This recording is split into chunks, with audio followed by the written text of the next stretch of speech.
우리 친구들 반갑습니다. 오늘은 우리가요 1단원 함께 시험 대비하기 위해서 이렇게 만났어요.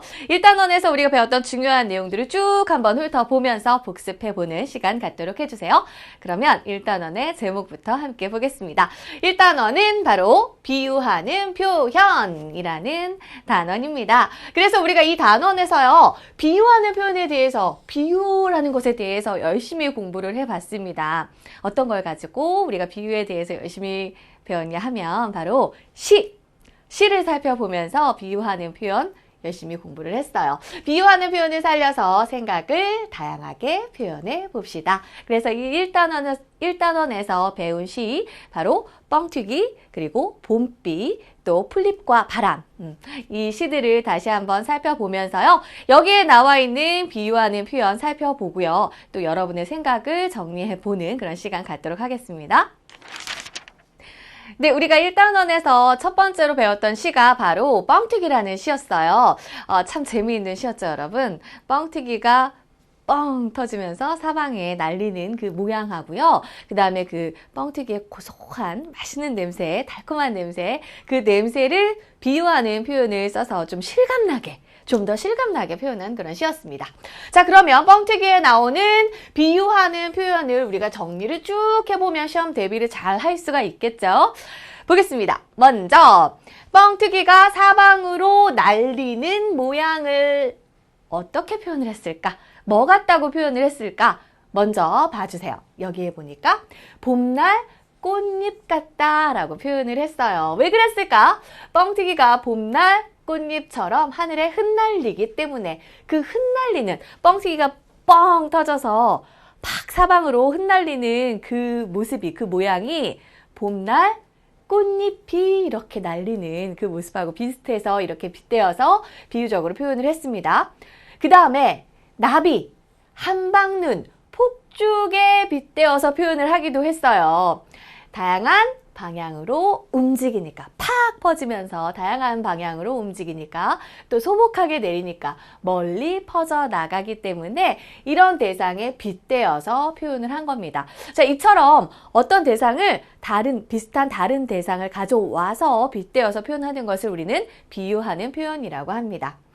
자, 두 번째로 이 시에서는요, 냄새도 표현을 했죠. 뻥튀기의 그 고소하고 달콤한 냄새를 이런 대상을 가져와서 비유하는 표현을 썼다는 거예요. 바로 메밀꽃 냄새다, 또 새우 냄새, 멍멍이 냄새, 옥수수 냄새입니다. 자, 이렇게 빗대어서 표현했어요. 왜 그랬을까? 그 까닭은 바로 냄새가 고소한 냄새도 나고 달콤한 냄새도 나니까 고소하고 달콤한 냄새가 나는 그 대상을 가져와서 비유적으로 표현을 했습니다.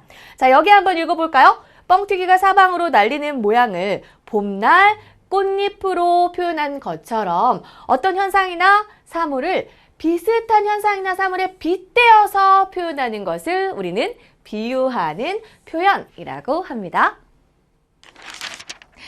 네, 여러분, 이번에는 우리가 두 번째로 배운 시, 바로 봄비라는 시에 대해서 얘기를 해보겠습니다. 여기 보니까요, 이 시의 어느 부분에서 운율이 가장 잘 느껴지나요? 라고 묻고 있어요. 시를 읽으면서 이 부분에서 좀 리듬감이 느껴져, 노래하는 듯한 느낌이 드는데, 이런 생각을 한 부분이 있나요, 여러분? 여기 한번 봐주세요. 사면에 두둑두둑이라는 표현이 나옵니다. 빗방울이, 봄비가 이렇게 떨어지면서 지붕에 빗방울들이 떨어질 때 두둑두둑 이런 소리가 난다고 했어요. 꼭 큰 북처럼. 그 다음 세숫대, 오연에 그 세숫대와 바닥에 빗방울들이 떨어지면서 도당도당도당당 이런 소리가 난다고 했습니다. 또 육연에서는요, 퐁퐁퐁퐁 냇가랑 연못에 빗방울들이 떨어지면서 이런 소리가 난다고 했고요. 또 외양간 엄마소도 함께 댕그랑 이런 표현도 나오죠. 자, 이런 표현들에서 리듬감이 느껴져요. 가락이 느껴집니다. 한번 여기 봐주세요. 운율은 시가 음악처럼 느껴지게 하는 요소예요. 소리가 비슷한 글자나 일정한 글자 수가 반복이 될 때 생깁니다.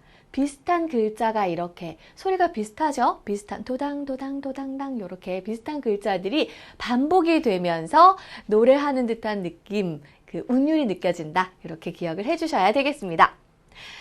다음으로 3번으로 가보죠. 비유해 표현한 부분을 생각하며 봄비를 다시 읽어보고 대상을 어떻게 표현했는지 알아봅시다 했어요. 요거 잘 정리를 해두시면 시험 볼 때 여러 가지 문제들을 여러분들이 좀 더 쉽게 풀 수 있을 겁니다. 자, 잘 보세요.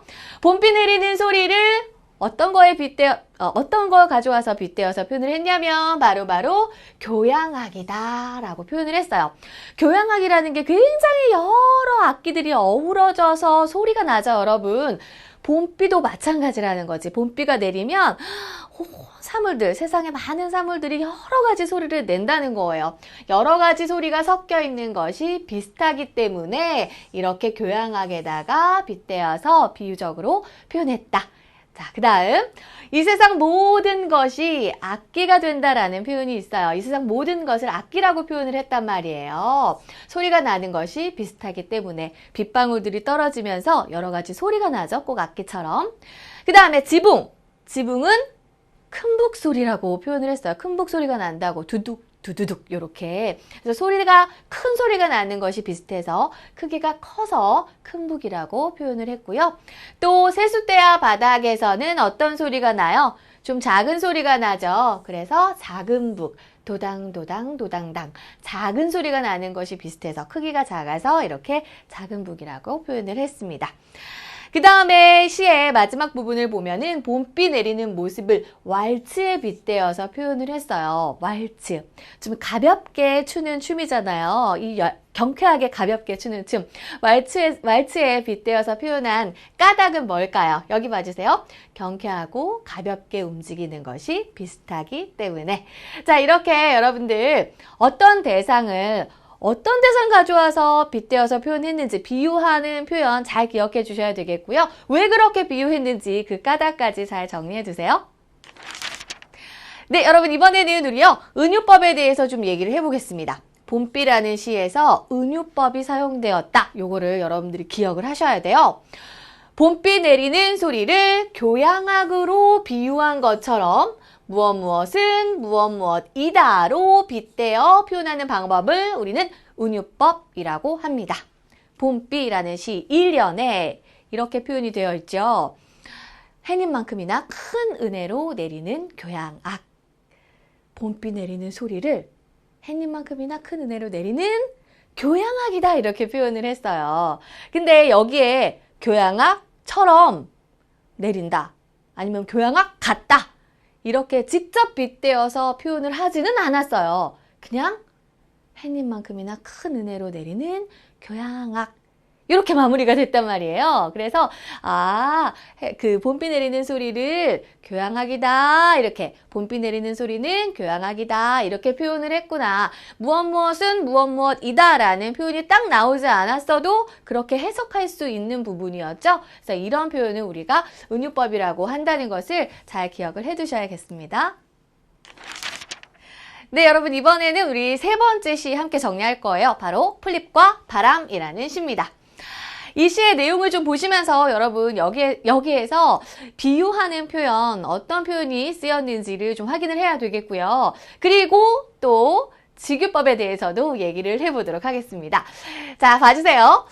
나는 풀잎이 좋아. 풀잎 같은 친구 좋아했습니다. 풀잎 같은 친구래요.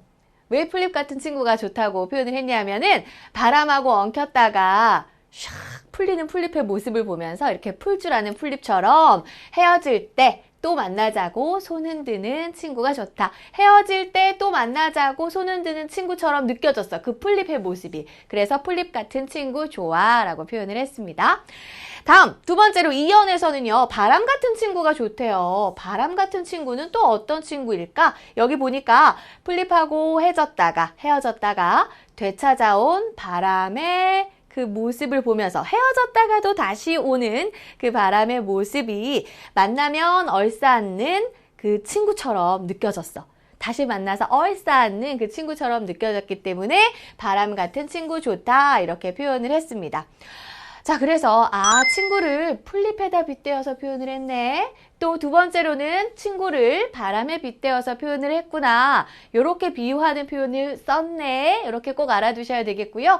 왜 그렇게 표현했는지도 우리 방금 설명한 내용 여러분들이 잘 기억을 해주세요. 그 다음에 하나 더. 여기에 보면은 풀잎 같은 친구, 바람 같은 친구라고 표현을 했죠. 뭐뭐처럼, 뭐뭐 같은, 뭐뭐인 듯이 이런 표현을 사용을 해서 두 대상을 직접 견주어서 빗대어 표현하는 것을 우리가 직유법이라고 합니다. 직유법. 그래서 여러분들이 풀립과 바람이라는 시에는 직유법이 쓰였구나. 직유법은 뭐뭐처럼 뭐뭐 같이 뭐뭐인 듯이 라는 말이 들어가면서 직접 두 대상을 견주어서 표현하는 거구나 라는 것을 잘 기억을 하셔야 돼요. 네.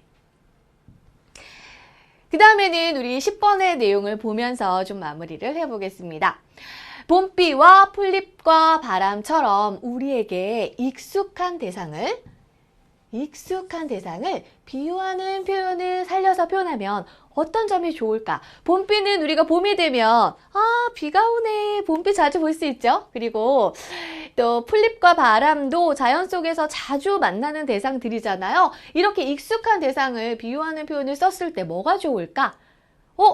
익숙한 대상이라서 잘 못 느꼈는데 이 대상을 이렇게 표현을 했네. 좀 더 새롭게 느껴지는 그런 경우가 있어요. 한번 보세요.